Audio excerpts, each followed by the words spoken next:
In 1934, a photograph was taken here which epitomised the extraordinary influence of one of the most provocative and uncompromising thinkers of the 19th century. It's an image of Adolf Hitler standing next to the bust of Nietzsche here in Weimar, where the philosopher lived.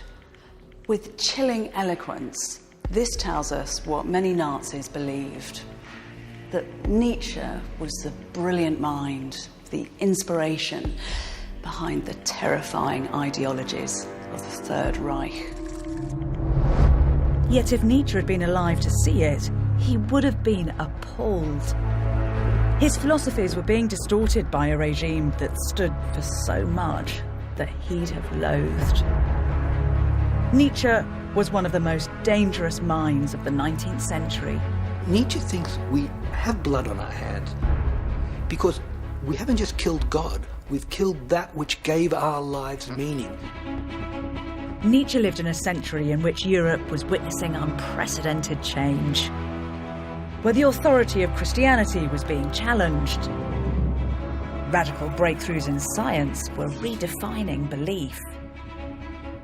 And thinkers like Freud, Marx, and Nietzsche were suddenly free to unleash ideas that in previous centuries would have seen them burned to the stake. Yet they heralded nothing less than the modern world.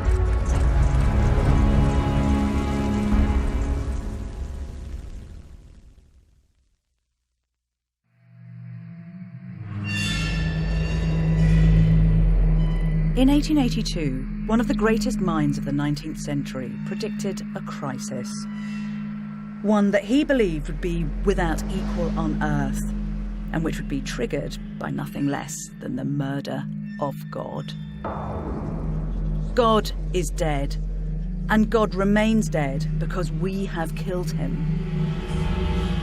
What was holiest and most powerful of all that the world has yet owned has bled to death under our eyes. Who will wipe the blood from our hands? These are the visceral, challenging words of Friedrich Nietzsche. The crisis that he proclaimed was a wave of disbelief in Christianity that he predicted would crash through Europe. And the raw, brutal language that he chose to describe this death of God is a measure of just how terrifying he thought the consequence would be. For what Nietzsche saw, with disturbing prophetic clarity, was that without a belief in God, there was no authority for the moral values that had underpinned European society across 2,000 years. He was declaring our freedom from God, our mastery of our own fates. No longer controlled by divine laws, we were now liberated or condemned to create our own values. But what haunted and tormented Nietzsche was his realisation that this was a freedom that came at a terrible price. The loss of religious belief would bring with it nothing less than a vacuum of meaning in human existence. It was a crisis that Nietzsche would wrestle with for the rest of his life.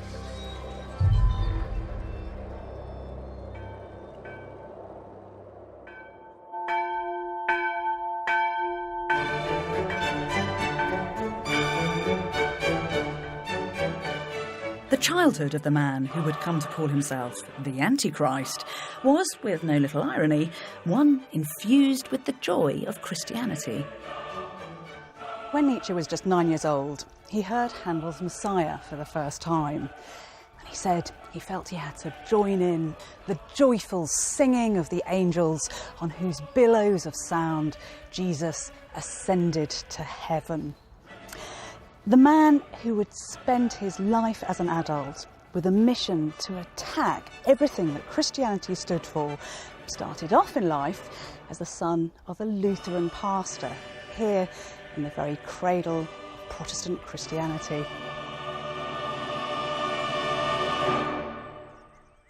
Friedrich Wilhelm Nietzsche grew up in the village of Rocken in Prussia, now northern Germany. And as a boy, he was passionately pious.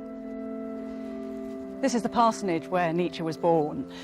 His father, Karl Ludwig, had a very simple faith, and the household lived and breathed Christianity.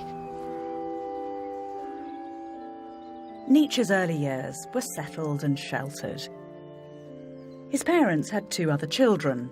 When he was 2, his sister Elizabeth was born, followed a year later by a brother, Joseph.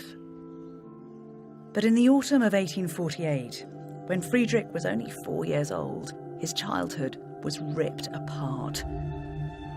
His father became mentally ill and was diagnosed with a terminal brain disease. It was a tortuous decline. He went blind and eventually was bedridden. 1 year later, he was dead. An autopsy revealed that a quarter of his brain was missing. This must have been a truly horrific end. The suffering of his beloved father marked Friedrich for life.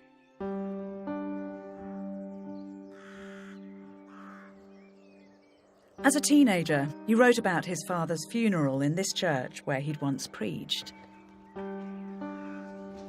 "Oh, never will the deep-throated sound of those bells quit my ear." The organ resounded through the empty spaces of the church.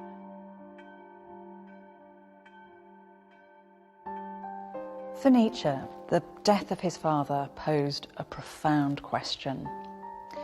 Why had this God, whom his father had so loved and to whom he dedicated his life, punished a good man with such torment? It was the start of a journey into doubt that would come to define Nietzsche's life.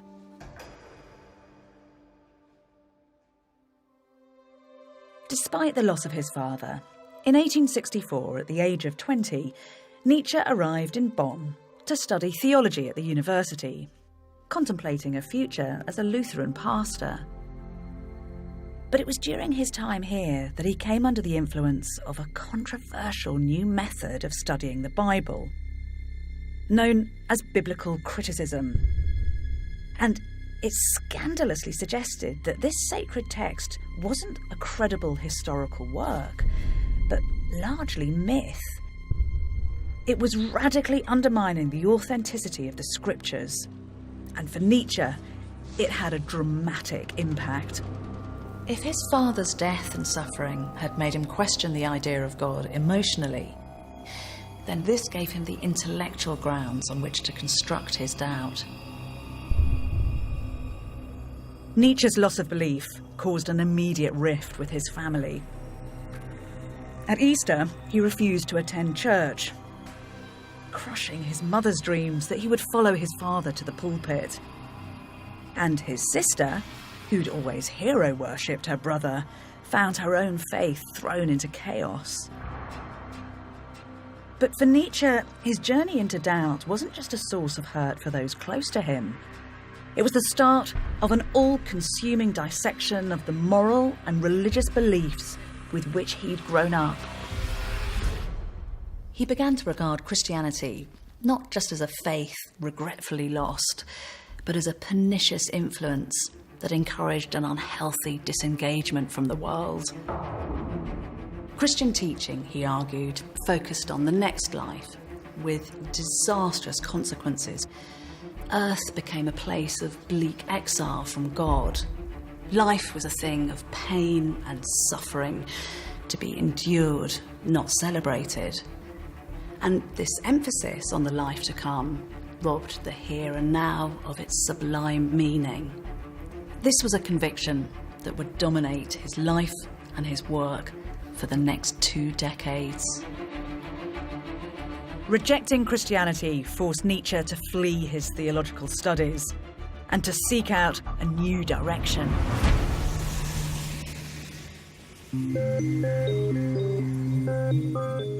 Right from the start, Nietzsche realised that his loss of faith wasn't the path to a life of contentment.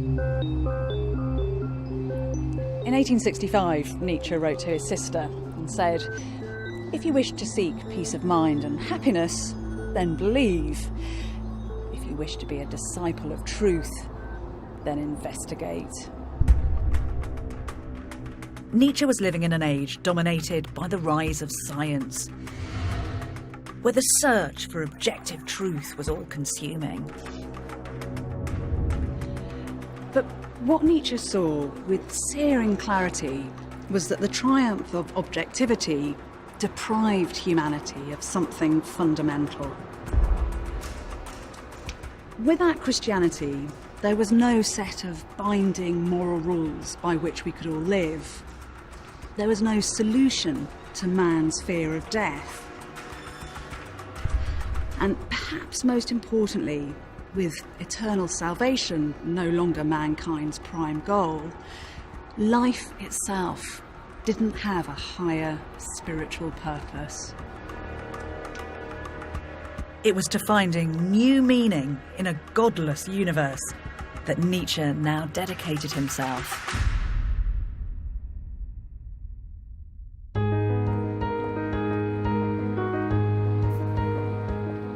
And his first glimpse at an answer came at the age of 21. He decided to become a student of philology, the study of the ancient civilizations and the philosophies of Greece and Rome. And he was in a bookshop when he came across a work that would influence the way he thought and acted for the next decade. It was called The World as Will and Idea, and it was written by a German philosopher called Schopenhauer. As he read it, Nietzsche was transfixed. Schopenhauer was an atheist who'd also grappled with the purpose of life, but his conclusions were beyond pessimistic. Faced with the problem of life's endless sufferings, Schopenhauer's bleak conclusion was that it was best never to be born at all. He argued that human beings were in a state of constant desire. If we didn't achieve these desires, then there was discontent. And even if we did, then discontent would set in anyway. His solution was to face up to the fact that fulfilment is impossible. He encouraged us not to strive for happiness in order to avoid the anxiety and trouble in trying to achieve it.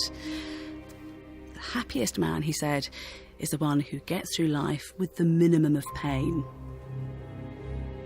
Nietzsche said it was like looking into a mirror that reflected the world, life, and his own mind with hideous magnificence. But whilst he accepted Schopenhauer's diagnosis that life was just a cycle of suffering, he passionately disagreed with his life-denying nihilistic conclusions. The idea of giving up on life and the pursuit of one's desires. Instead, he was determined to find a way of affirming existence in spite of its pain.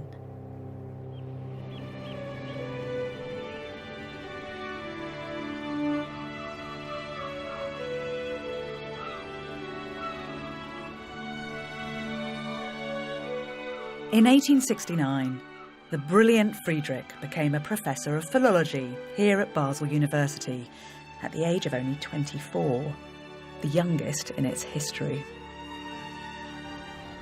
With his first book, which he wrote while he was here, he began to gain a reputation as a radical and subversive thinker. In his work, which he called The Birth of Tragedy, he started to grapple with the issue of how to deal with suffering in a world devoid of God. And for inspiration, he turned to the ideas of the Greeks and a new focus of his devotions, the German composer Richard Wagner.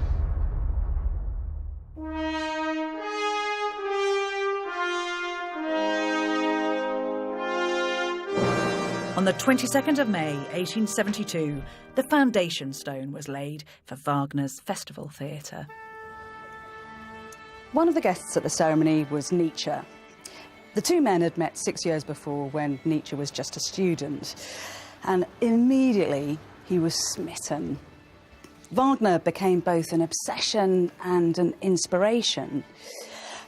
Nietzsche would come to believe that in Wagner's work he'd glimpsed what it was that made life itself worthwhile, art, and that the greatest art form of all was music.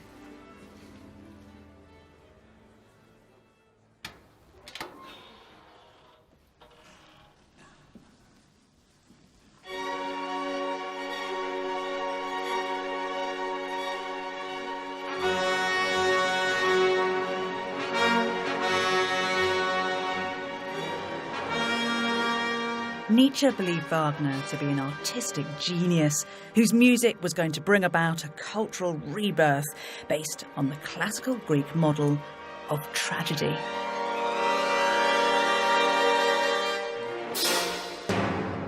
It was an art form that Nietzsche was convinced could transform a world full of suffering into something beautiful and meaningful.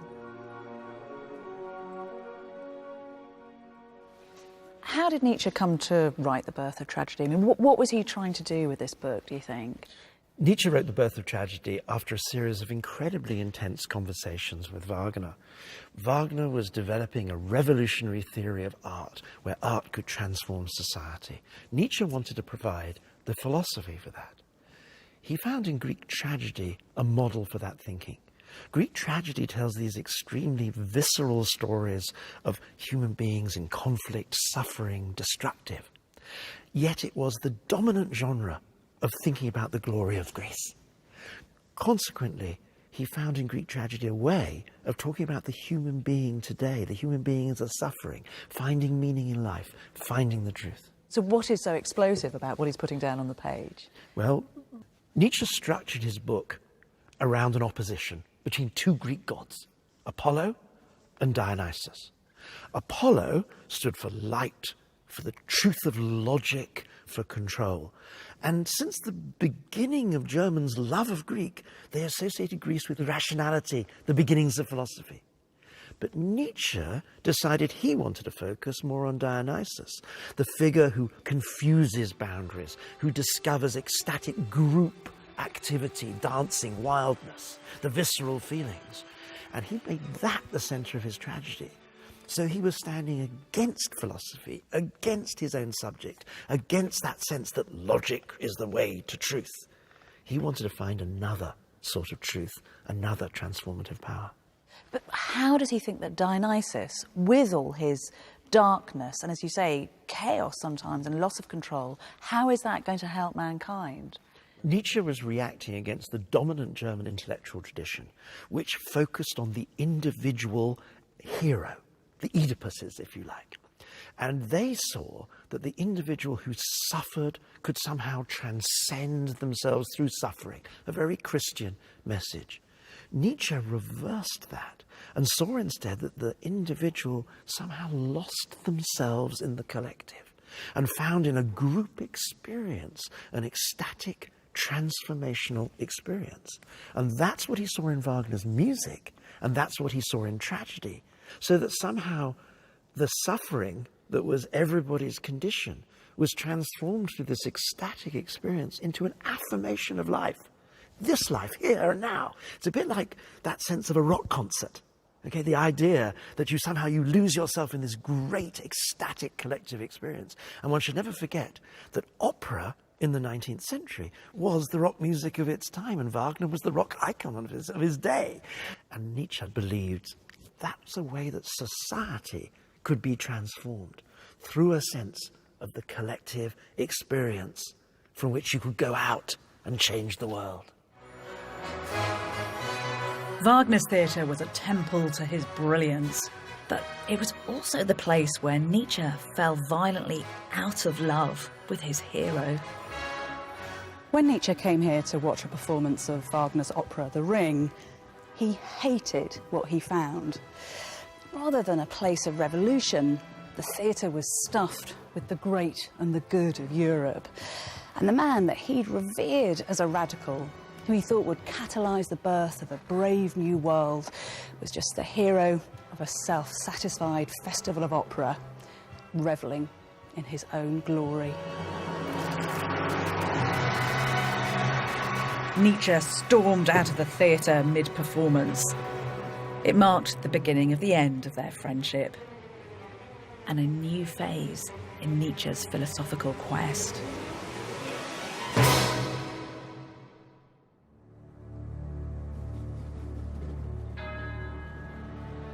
Nietzsche's rejection of Wagner coincided with a similarly radical change in his own life and work. Whilst he continued to teach in Basel, he began to have severe doubts as to whether it was here that his future lay. He still believed that it was through liberating the creative Dionysian spirit that greatness could be achieved, but he began to doubt that the answer lay with the transformation of the masses. Instead, it was the flourishing of great visionary individuals that would hold the key to the future. And he was convinced that the petty responsibilities of academic life were suffocating his own creative genius. He conceived a deep dread of coming back here to lecture, to what he called the greatest curse of his life. Depressed and anxious, he developed what he called Baselophobia. Nietzsche longed to break free. The key to life, he wrote, was to live dangerously. On the 2nd of May 1879, he resigned his professorship. As Nietzsche left Basel, he was gripped by debilitating ill health. Since childhood, he'd been plagued by violent stomach pains and blinding headaches. And haunted by the fear that he too would be struck down by the disease that killed his father, Nietzsche's physical challenges had been the final trigger for his resignation. Although his doctors warned that excessive reading and writing would cause him to go blind, nothing was going to stop his pursuit of a life of philosophy.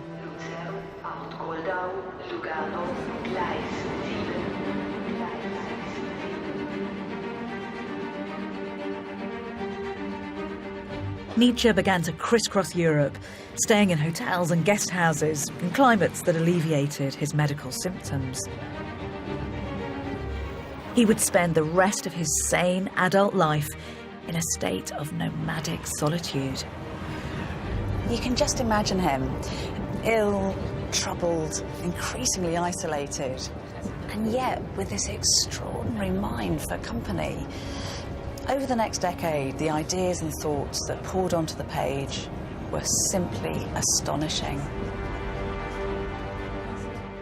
His ill health would mean that he could only write in bursts of 20 minutes at a time, so his books were full of incisive aphorisms, pithy statements, rather than long philosophical treatises.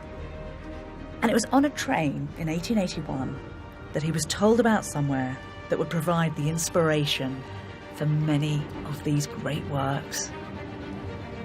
A fellow traveller recommended that he visit a place called Sils Maria, just a tiny little farming village in the Swiss mountains. He followed their advice and discovered the place that would become his spiritual homeland.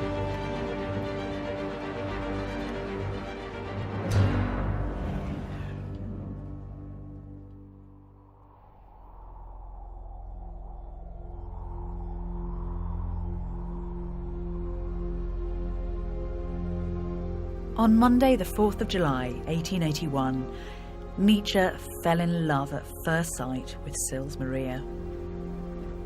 Its mountains and forests inspired his most life-affirming ideas.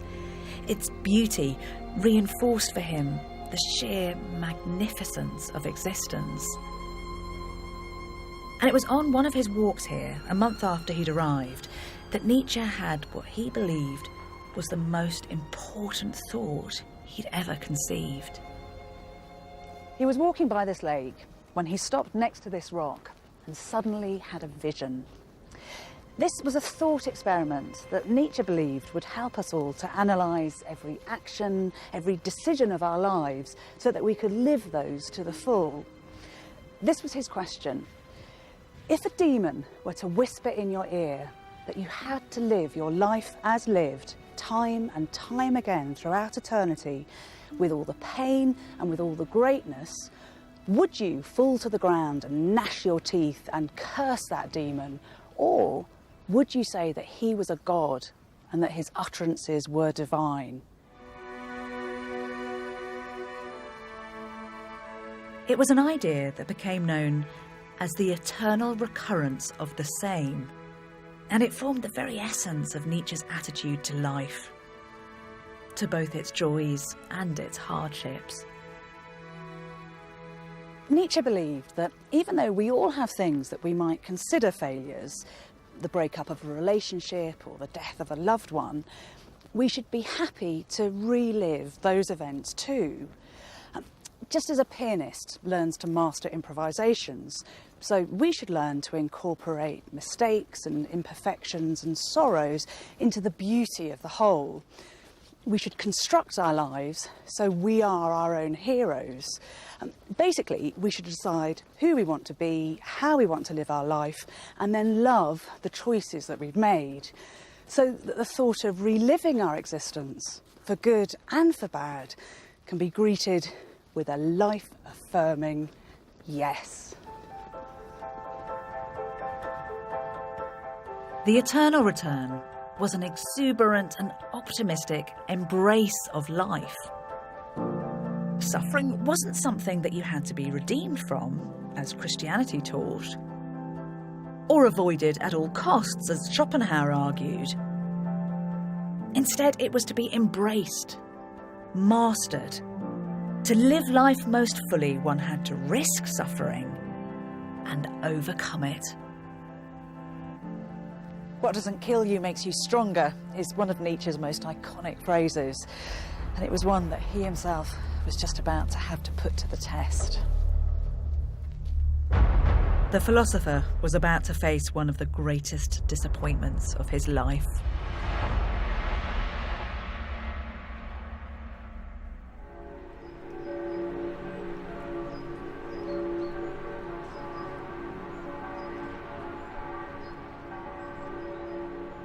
It was in the beautiful town of Lucerne that in the spring of 1882, Nietzsche contemplated abandoning his life of seclusion for a life of love with a woman he was entranced by. Her name was Lou Salome. She was 21, Russian-born, clever, beautiful, and fascinated by his ideas. Nietzsche was lost. Nietzsche and Lou spent hours walking together, discussing philosophy, absorbed in their own world. And Nietzsche brought her here, to what was known as the Lion Garden in the centre of Lucerne, to propose. He'd already asked for her hand in marriage once before through his friend Paul Ray, and she'd refused. Convinced that Ray hadn't done the job properly, Nietzsche was determined to try again. But Salome just wasn't interested in a conventional relationship. She was feisty and original and had no intention whatsoever of being trapped in a life of Victorian domesticity, and so she'd pledged never to give herself to a man. So when Nietzsche proposed for a second time, the answer was still no.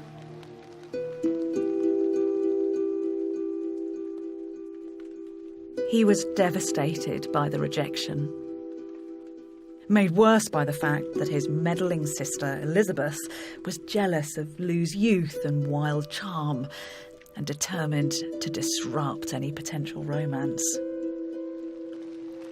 Elizabeth reported details of Nietzsche's passion for Lou to their mother, who responded by spitting out that her son was a disgrace to his father's grave. Their relationship was shattered, and Nietzsche was utterly despondent.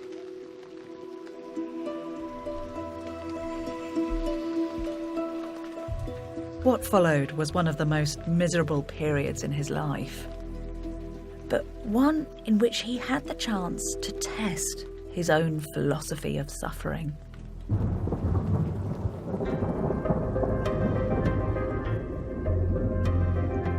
Nietzsche fled, in bleak mood. His books weren't selling. He was in bad health and often suicidal. In March 1883, Nietzsche wrote, "In the deepest part of me, an immovable black melancholy holds sway. I cannot see even a reason to live beyond 6 months." He realised that this was a true test of his own ability to face suffering and to overcome it. "I'm exerting every ounce of self-mastery," he wrote. "Unless I can discover an alchemical trick to turn this muck into gold, I am lost." But in the depths of his misery, he poured himself into writing a new book. One which would prove him to be just such an alchemist. It was the work that he considered to be his greatest. Thus spoke Zarathustra.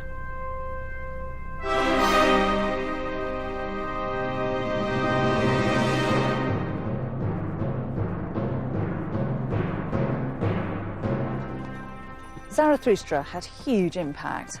It inspired composers like Richard Strauss and writers from Joyce and Kafka to Yeats and Camus. A parody of the Bible that Nietzsche referred to as the Fifth Gospel, it's centred around the spiritual journey of a mysterious, mystical character called Zarathustra. And in it, the philosopher introduced one of his most notorious concepts, the Übermensch, or Superman.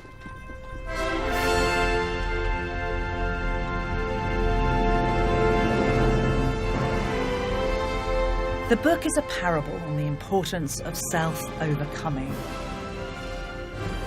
The imagery is of the mountains, and the figure of Zarathustra echoes Nietzsche himself.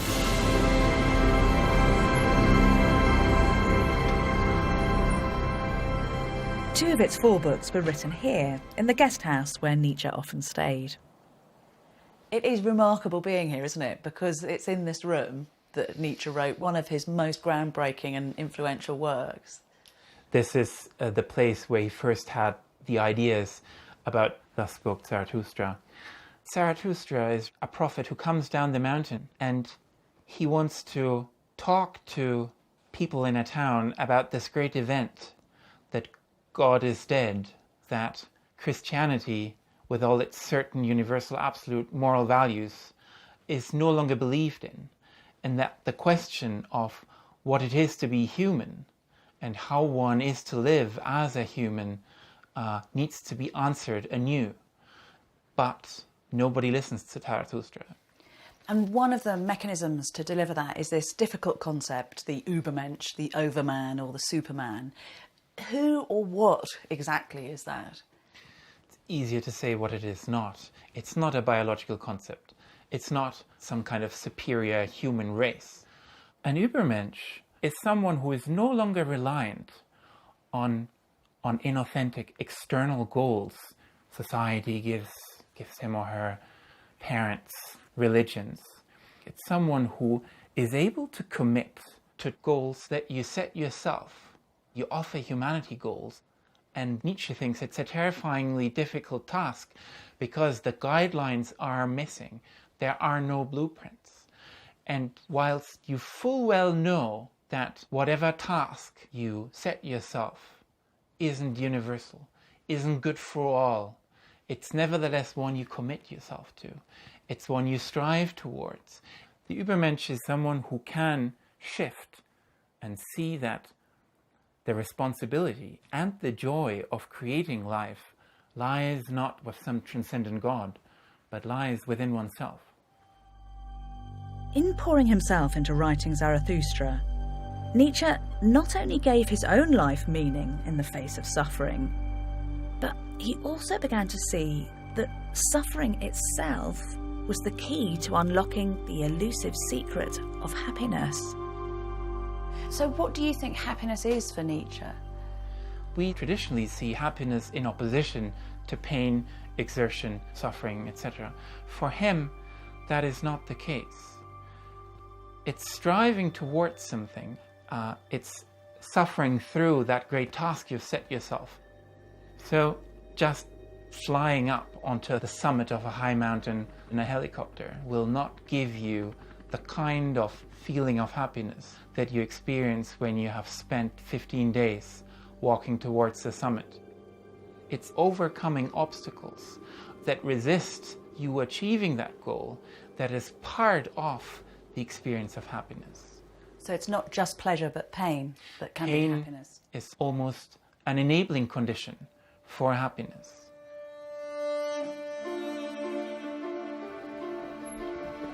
Nietzsche never found love again, but he'd succeeded in transforming his despair into a work whose vision would go on to resonate with generations of artists and thinkers. He'd become a living testament to his idea of the eternal return. And he now turned his attention away from the loss of meaning created by the murder of God to the crisis of values left in its wake.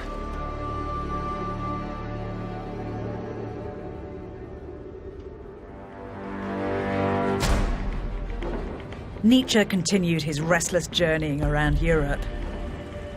Although his health was deteriorating, it didn't stop him from writing a subversive work called Beyond Good and Evil. Nietzsche himself thought the book was terrifying. A squid-like work that confronted all the dark realities that 19th century science had laid bare. He couldn't find anybody to publish it, so he paid for it to be printed himself. And when it was released in 1886, the reviewers hated it. They described it as dangerous dynamite. Both this book and his next, The Genealogy of Morality, were fired by Nietzsche's utter dismay at the persistence of Christianity's moral values. Whilst many 19th century intellectuals had rejected the faith, they maintained its values. For Nietzsche, this was a catastrophe. For him, they no longer just lacked divine authority, they were a threat to the future of humanity itself. Why should we try to understand this book of his, Beyond Good and Evil, if we're going to try to understand Nietzsche? Well, this is a book where he really begins his incredibly intense campaign against Christianity. And he says the real logic of Christianity is a hatred of our own human, all-too-human nature. That is, we have various drives, according to Nietzsche, sexual drive, aggressive drives, drives to dominate. And Christianity says those drives are an affront to God. We need to push those drives down. But for Nietzsche, that means we need to push ourselves down. So he thinks that Christianity teaches us kind of a self-evisceration, a self-hatred. That is his critique of Christianity. And what does he think is wrong with a fundamental Christian moral value? Well, he looks at Christianity and he very disparagingly calls it slave morality. And he calls it slave morality because he thinks it's a morality that is focused on the worst off. That is, the slaves of ancient Rome, who were the weak ones and needed a religion that gave them a sense of meaning, a sense of power. But they had no power in this world, so they try to, he says, and he puts it so powerfully, they lie their weakness into a strength. So he thinks these Christian values, humility, poverty, meekness, he thinks these are values that make it safe for the weakest in society. But he thinks eventually, when these values triumph and become everyone's values, they inevitably make forward mediocrity. But his criticism of the weak really troubles me, because these are works that have no time, it seems to me, for the weak, for compassion. Yeah, it's not that Nietzsche thought we should step on the weak. What he thought is we shouldn't be obsessed with the weak. And that's so strange to us, because he's thinking, and what's wrong with compassion? But he did have a problem with compassion. Is this one of the reasons that he's so anti the emerging isms of the day, so socialism, communism? Well, a lot of communists, a lot of socialists may no longer believe in God, but they still have this core Christian value of compassion. And Nietzsche says when you're obsessed with compassion, when you're obsessed with how the worst off are doing, that gets you into a mentality where what is valued is contentment. He calls that herd happiness, and he says that is only worthy of animals. We are worthy of so much more. And he says if you gear everything to making the worst off as well as possible, you take your eyes off the idea of the great individuals who often are extremely egotistical. We would say selfish.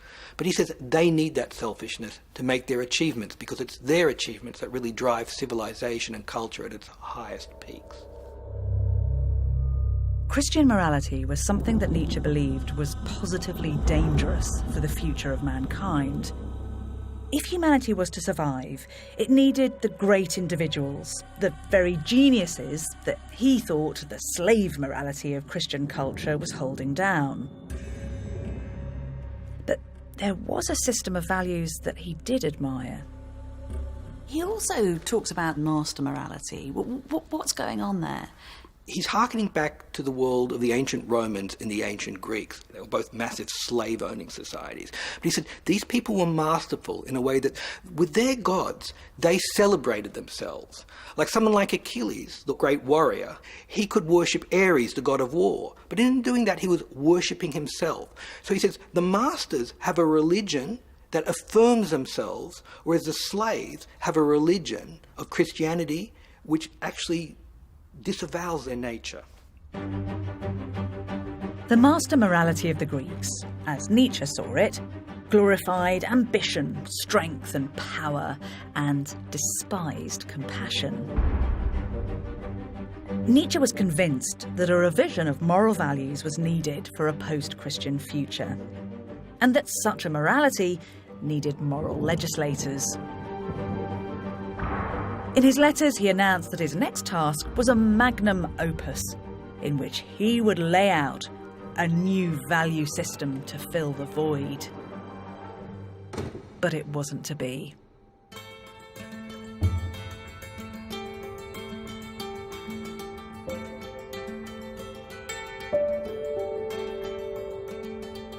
In April 1888, Nietzsche moved to Turin. This would be his home for the rest of his sane life. When he arrived here, he was at his most brilliantly productive. In an almost constant state of euphoria, he produced 4 books in a year. And as he walked through the city, he said he felt like a god. But it was in the beauty of this Italian city that Nietzsche's mind began to decay. And it's in the letters he wrote at the start of 1888 that the very first signs of his madness can be glimpsed.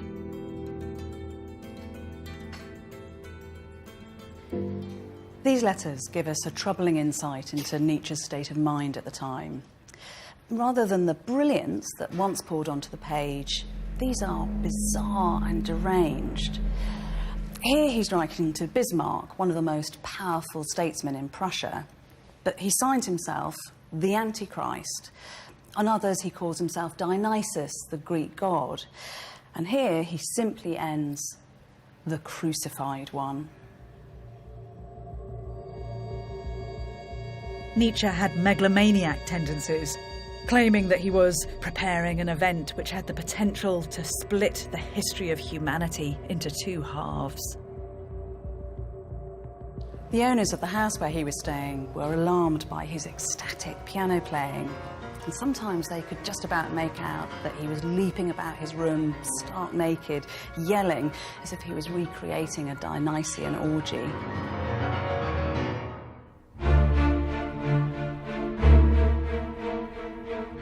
Events came to a climax in one of Turin's piazzas. Nietzsche saw a coachman thrashing his horse with a whip.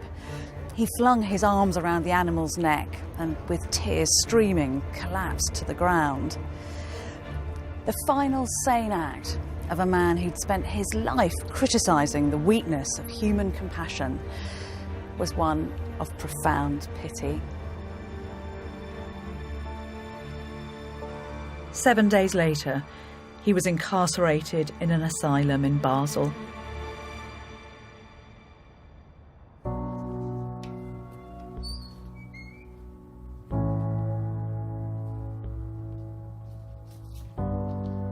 Nietzsche never regained his sanity.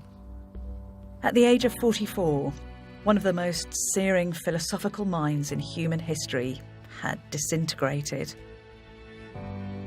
For the next decade, until his death in 1900, he'd write nothing.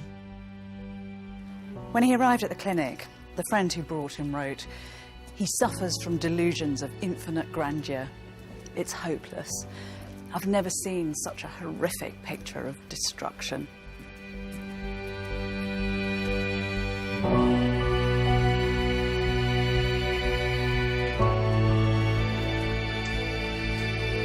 No one knows exactly what caused Nietzsche's descent into madness. But while Nietzsche's mind collapsed, his work started to take on a life of its own.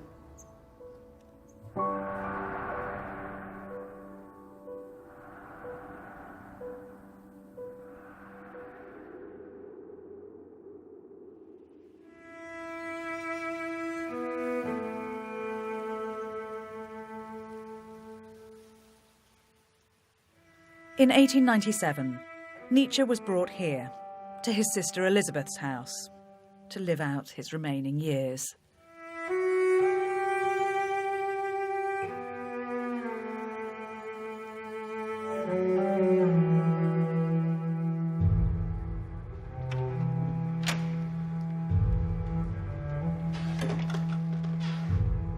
Declared clinically insane, until his death, Elizabeth would be his sole carer. While Nietzsche lived here, Elizabeth treated her brother like an attraction in a sideshow. She invited visitors in to stare at him, and she held soirees for his disciples, while his disturbed groaning could be heard from upstairs. Today, the house is a shrine to Nietzsche, created by his younger sister, who dressed him in white as if a prophet. Yet its pristine rooms are chillingly devoid of any trace of his personality. Elizabeth collected together Nietzsche's writings, including notebooks for an unpublished masterwork that Nietzsche had planned before his mind shut down. Notebooks he'd never intended the world to see. What exactly is it that we're looking at here? So here we're looking at two notebooks of Nietzsche's in which he's working up to this great work called The Will to Power, a work of tremendous ambition, because what he's attempting, you can see from this notebook here, is a reevaluation of all values. I mean, it's extraordinarily exciting to see this, because here he is trying to overturn the whole of Western morality, because people deep down no longer believe in it, though they're going on, like the herd, as he calls most of us, living their lives by it, but there is no longer a God to back it up. So he's saying we need to find a new morality, and that's his fundamental task. Is it as simple as it sounds, the will to power? Is he saying that power is the identifying, organising principle for humanity? He's saying, actually, if we look at how people live and behave and strive, really what they're after in life, from infancy onwards, is power. And therefore, any morality that's going to fit with human nature needs to be a morality that sees power as the goal that we all seek, albeit in very different ways. So it's more than just something, because we've got Darwin at this time with his survival of the fittest, but Nietzsche's taking that idea way beyond what Darwin's saying. He is. Superficially, they sound similar, but in fact, they're profoundly different. And Nietzsche despised Darwin, and he has contempt for any way of living life that simply seeks to preserve yourself and your progeny. And the real difference is that the will to power is concerned that human beings should do more than merely preserve themselves. They should aim for great things. They should aim to be great statesmen or to be great philosophers and design new worlds, as it were. And that might involve sacrificing preservation. That might involve an early death. It might involve leaving no children. For him, the will to power is about seeking the exceptional. But Nietzsche seems to have recognised the flaw in his own idea. Perhaps his last sane act was the decision not to publish what he'd written. Nietzsche was himself against all philosophies that attempted to reduce the world to one principle, whatever that principle might be. And in a sense, his attempt to reduce the world to the will to power was, as he would put it, intellectually unclean. And I think that's why this work ultimately failed, because he realized that he was being untrue to himself. And what clues are in these notebooks themselves that he has given up? Well, I mean, there are small signs. For example, here in this version, he's written a shopping list over these profound thoughts, and here we have the word toothbrush, Zahnbürste. So I think if you start writing shopping lists over your great masterworks, that suggests that you no longer have respect for them.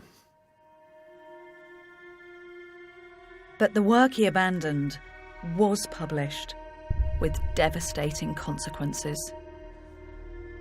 Nietzsche died here of a stroke in 1900, but his death gave Elizabeth the opportunity to appropriate not just the dog days of his life, but his life's work.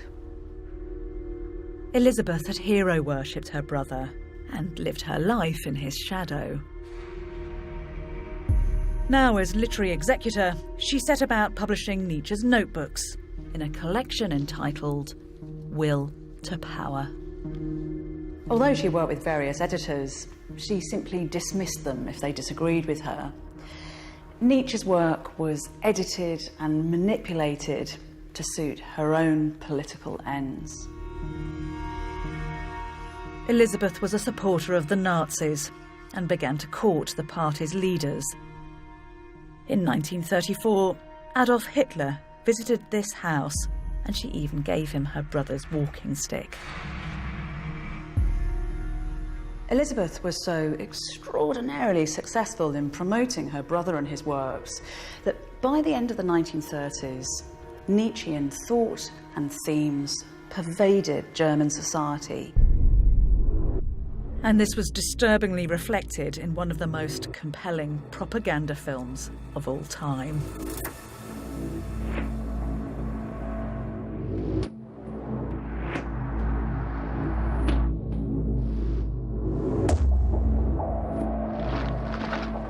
In 1934, Nazi supporters gathered in Nuremberg to hear their leader speak.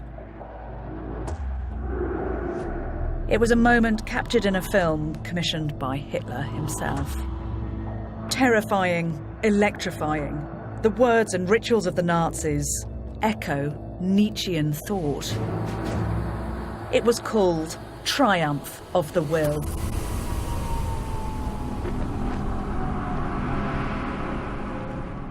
The film begins with Hitler descending from the clouds, echoing Zarathustra, and Übermensch coming down from the mountains with his new morality to be greeted by the herd.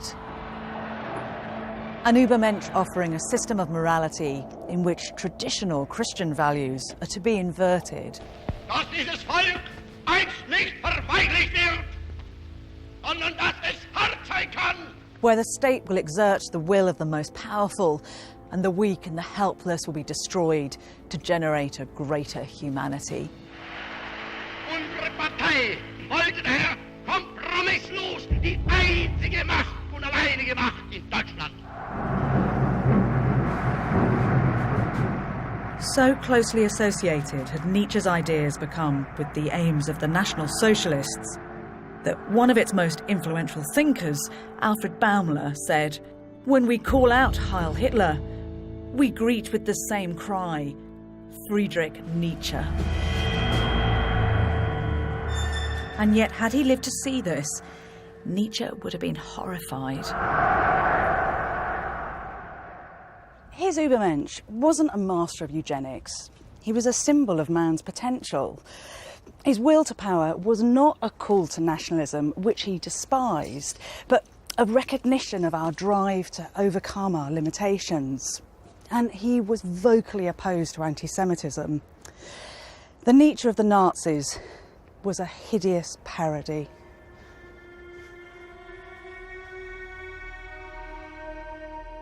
Just months before his final collapse, Nietzsche wrote, "I confess that the deepest objection to the eternal recurrence, my truly most abysmal thought, is always mother and sister."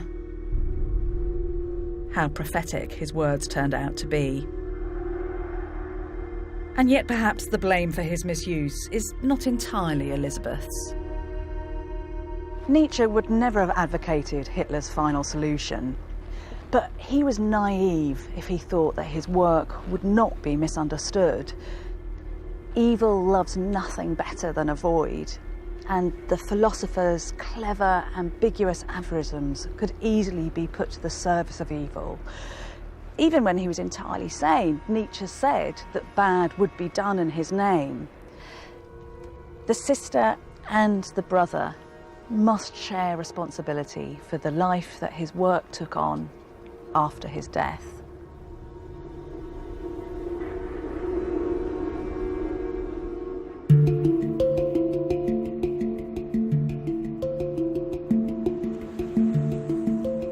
A century after Nietzsche's death, the crisis created by the murder of God may seem exaggerated to us today.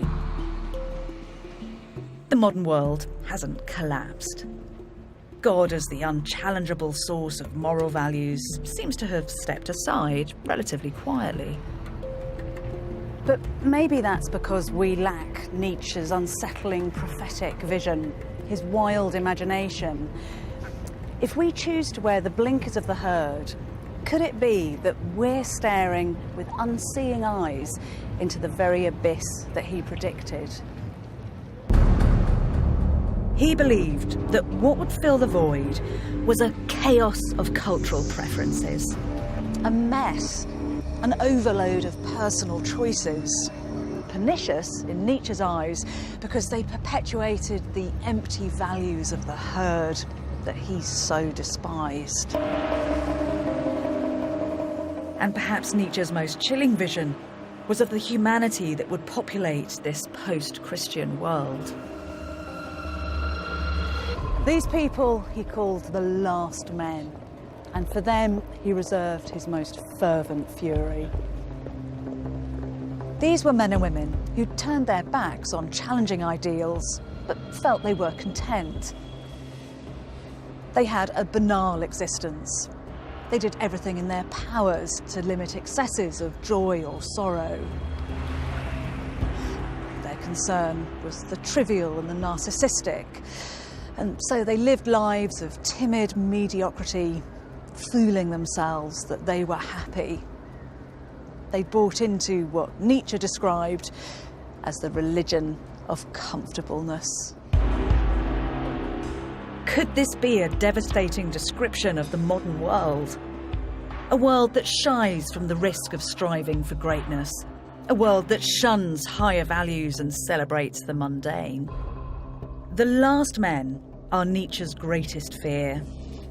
They look at a star, by which he means the fiery potential of beautiful lives fully lived, the meaning of all existence, and they have no desire even to pursue it. They merely blink. Before Nietzsche fell into madness, he wrote, "If you stare long enough into the abyss will stare back into you." The chaos that confronted Nietzsche in his final moments of sanity is arguably our own. The question of not just how we should live, but the point of our lives is still one of the greatest challenges of the modern world.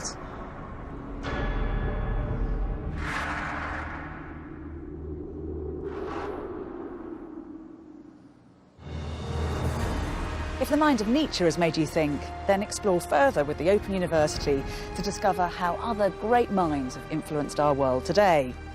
Go to the address at the bottom of the screen and follow the links to the Open University.